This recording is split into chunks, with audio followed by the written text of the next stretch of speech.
Diawali dari sebuah binatang lalat. Nah, lalat ini hinggap di pucuk. Di pucuk ini coba kita buka daunnya. Kita lihat di situ, lalat ini akan bertelur di pucuk daun. Nah, ini kita contohnya yaitu di daun pohon beringin. Nah, dia bertelur di dalamnya. Nah, ini akan berubah, telur-telur ini akan bermetamorfosis menjadi sebuah serangga berbentuknya kecil, hitam. Nah, ini sangat berbahaya. Yang diserangnya adalah pucuk daun, baik pohon kimeng, beringin, dan ficus-ficus yang lainnya. Ini sangat berbahaya karena mengganggu pertumbuhan ketika tanaman akan tumbuh dan mengeluarkan pucuk baru, dan dia akan mengganggu pertumbuhan pucuk tanaman ini. Nah, bisa kita lihat, nah ini sudah bermetamorfosis menjadi sebuah serangga kecil. Kalau diperdekat itu seperti bentuknya seperti kalajengking.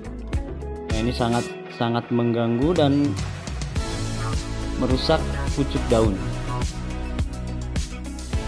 Nah, selain tanaman ini, kita emang harus mewaspadai karena ini sangat berbahaya dan mengganggu pertumbuhan tanaman bonsai. Oke, dari sini kita kembali berlanjut ke kupu-kupu. Nah, kupu-kupu ini memang sifatnya pandai bermetamorfosis. Dia menempel ke bagian-bagian tanaman yang mirip dengan warna dengan tubuhnya. Nah, ini dia akan menempel dan nanti dia akan bertelur. Nah, bertelur itu berubah bermetamorfosis menjadi ulat. Nah, ulat ini akan menyerang daun. Nah, ini kita contoh daun waru. Nah, ini atas kegiatan makannya ulat. Nah, ini sangat merusak sekali dan mengganggu sekali untuk pertumbuhan daun pada tanaman. Yang kemudian ada lagi kupu. Nah, kupu ini, kupu kecil ini, kupu putih. Nah, ini pun dia bertelur, dia akan berkembang biak, dia hanya menempel, terbang tidak terlalu jauh kupu ini. Nah, cuma dia akan bertelur dan bermetamorfosis seperti ini. Jadi akan berubah menjadi sebuah kutu. Dan kutu ini banyak menyebarkan serbuk-serbuk putih yang nanti ini akan mengganggu pertumbuhan antara batang dan daun, serta mengganggu keluarnya tunas pada tanaman. Nah, ini perlu diwaspadai. Nah, ini kita lihat sangat banyak. Nah, ini sangat-sangat mengganggu.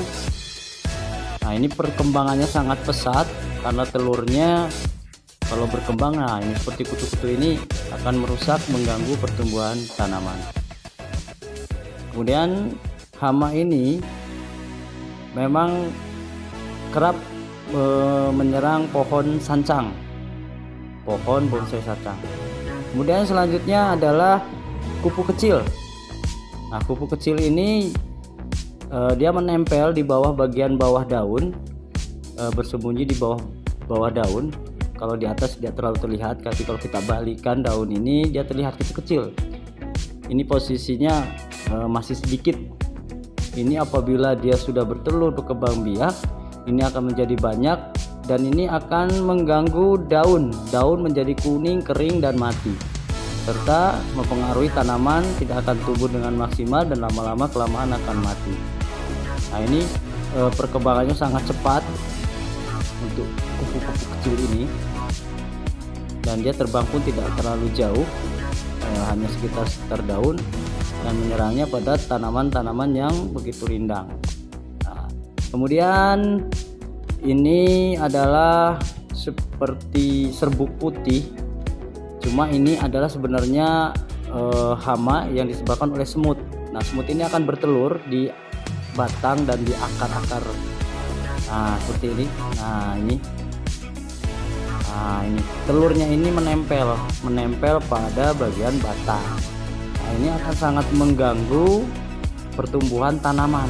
Kadang untuk tunas, daun kan akan lama kelamaan akan menjadi kering dan mati.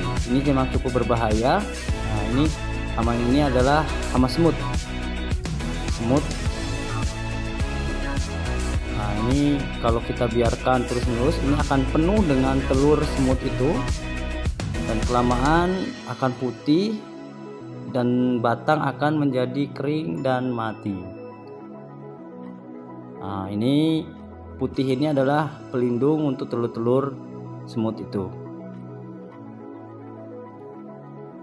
Nah, untuk hal seperti ini memang perlu kita waspadai. Kita tidak bisa biarkan terus-menerus apabila kita sudah melihat ada gejala-gejala serangan dari hama ini, kita harus cepat-cepat membersihkannya.